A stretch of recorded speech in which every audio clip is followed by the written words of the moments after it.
nouvel épisode du Eagle Programming. On espère que la séance d'hier vous a bien chauffé la gueule avec les épaules. D'accord, on a eu pas mal de répétitions, un bon travail là-dessus, mais le but c'était quand même de travailler technique.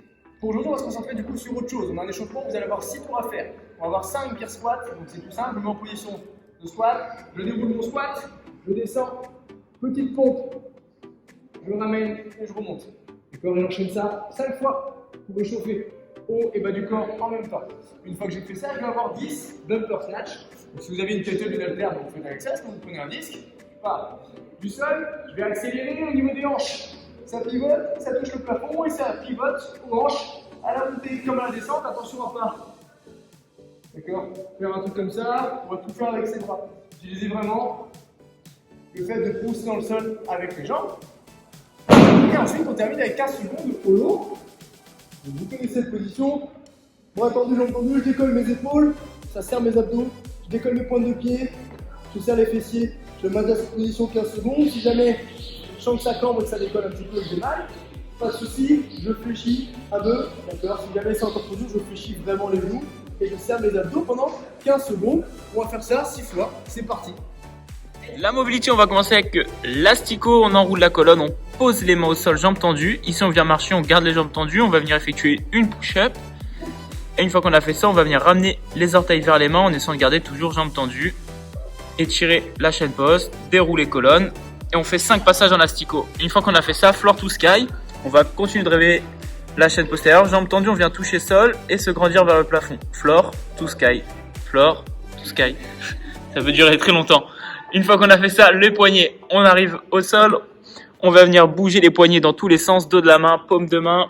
Prenez 2 minutes là-dessus afin de bien réveiller votre articulation pour les ground to overhead qui suivent après.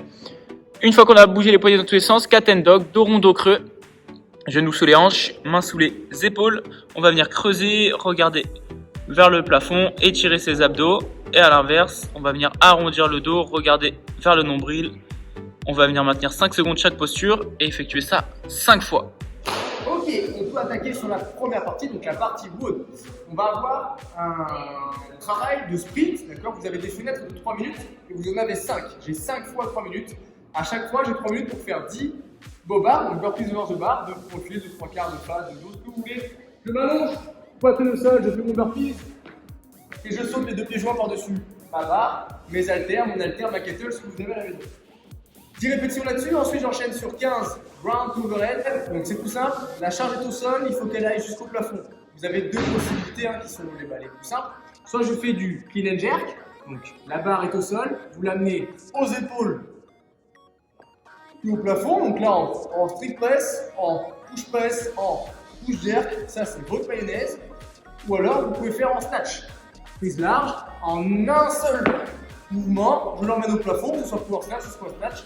Vous voyez ce qui est le plus efficace pour vous, d'accord, et ce qui vous permet le plus de vous améliorer. Si vous n'êtes pas forcément ultra top en power snatch, c'est peut-être l'occasion de travailler power snatch qui t'amène un peu moins d'eau. 15 répétitions comme ça, et je termine avec 30 hollow rock. Donc je mets en position du hollow, et le but c'est d'avoir les abdos serrés, le dos, d'accord, qui roule au niveau du sol, et de ne pas taper. Donc ça, d'accord, si vous êtes complètement relâché ici, c'est que c'est en train de casser. Donc c'est pas grave, mettez-vous en petite position, 1, 2, 3, etc. Serrez bien les abdos. Vous avez 30 répétitions à faire comme ça. Logiquement, ça rentre vraiment facile dans les 3 minutes. D'accord. Le temps qui reste, c'est votre récup. Au bout de 3 minutes, ça repart. D'accord. Il y a 5 tours à faire comme ça. À la fin de chaque tour, vous notez le temps que vous mettez pour réaliser ça. D'accord. 10, 15, 30. Vous notez le temps. Si vous mettez une 48, vous notez une 48. Le tour d'après, vous noterez une 52, une 28, etc. 5 tours à faire là-dessus, bon courage à vous et dites-nous quelle stratégie vous utilisez, si c'est plutôt les clean and jerk, si c'est plutôt les snatch. Ok, du coup, après ce petit wound, on ne vous abandonne pas, confinement oblige, on travaille ses abdos, on prépare la plage, oui, d'accord. Si jamais on ne pourra pas y aller, on commandera un sac de sable chez Brico Dépôt et on fera une plage dans le salon, c'est pas grave. On va prendre une charge, ce que vous avez à la maison, si c'est un disque, une haltère, une kettle, et on va la fixer dans le plafond, on va faire ce qu'on appelle des dead bugs. Mouvement d'abdos, on va avoir 4 séries de 20 répétitions et vous aurez environ 1 minute 30, 2 minutes de repos après chaque série. Je fixe mes épaules, je décolle un petit peu, comme si j'allais mettre en position du holo. D'accord, vous n'allez pas mettre en position du holo et amener mes 2 genoux à l'angle droit. De cette position, je vais tendre une jambe, et ramener. Une répétition, deux répétitions, il ne faut pas relâcher le haut, hein. D'accord, on ne relâche pas les épaules, on maintient. 3, 4, le but c'est pas toucher le sol, c'est tendre la jambe pour sentir que je suis toujours fort sur ma position d'abdos. D'accord, j'ai 20 répétitions enchaînées, ensuite je repose, je récupère 1 minute 30 à 2 minutes, vous allez voir que c'est beaucoup plus dur que ce que ça n'y paraît. Et on va enchaîner 4 tours là-dessus. N'hésitez pas à nous dire ce que vous avez utilisé comme charge, d'accord, testez-vous là-dessus et dites-nous ce que vous avez utilisé comme charge pour cette petite séance. Une bonne séance de sprint à de bons petits intervalles avec des mouvements variés, d'accord, qui ressemblent un petit peu à ce qu'on retrouve aux open, avec un petit peu fatigue d'abdos, donc 5 tours à 30 euros, ça fait 150 euros, comme ça de tête. Hein. Voilà. Et ensuite, on a rajouté 4 x 20 dead bug. Le dead bug, c'est relativement intéressant parce que ça permet de renforcer la ceinture scapulaire là, au niveau des épaules un petit peu, et ça permet de renforcer les abdos. Et franchement, c'est pas très compliqué à mettre en place, et vous pouvez de semaine en semaine rajouter soit des répétitions, soit rajouter de la charge, soit réduire la récup. Et ça vous permet de le faire, ça prend pas très longtemps et c'est un très bon exercice d'abdos et de renfort qu'on va même pouvoir utiliser en transfert sur la gym.